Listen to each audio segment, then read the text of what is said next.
From the moment I saw construction equipment rolling onto my property without so much as a phone call, I knew something wasn't right. I'm Elijah Carter, and my family has owned this stretch of land for generations. My grandfather built the dam on our property with his own hands back in the 1950s.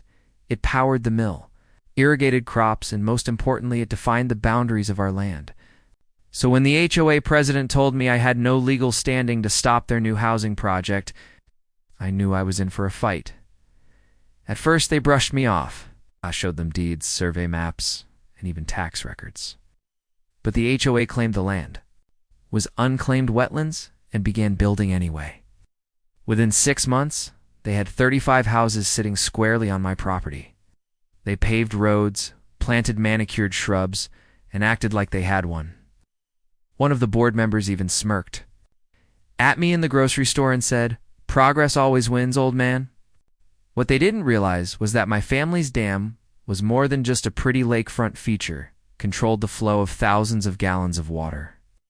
And according to state law, I was well within my rights to maintain and operate it as I saw fit.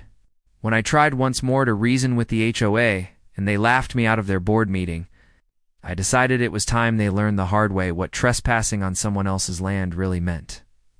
That weekend, I went out to the dam. The old gate wheels creaked under my grip, but they still worked. I pulled them open slowly, watching as the water surged forward. Within hours, the man-made paradise the HOA had stolen was a muddy nightmare. Streets turned into rivers, basements, filled with water, and perfectly polished driveways disappeared under murky waves. Homeowners screamed at each other, some calling insurance companies, others frantically bailing water with buckets. Of course, the HOA tried to come after me legally, but the judge's decision was swift. I owned the land. I owned the dam. They had built without permits, permission, or respect for property rights. The case was dismissed, and the HOA was left scrambling to explain how their entire development sat on someone else's property.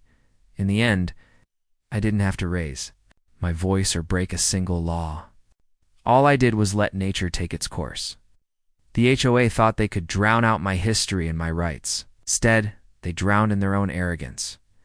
Asterisk, this story is just the beginning. There is so much more ahead. Subscribe to the channel to join me on this journey.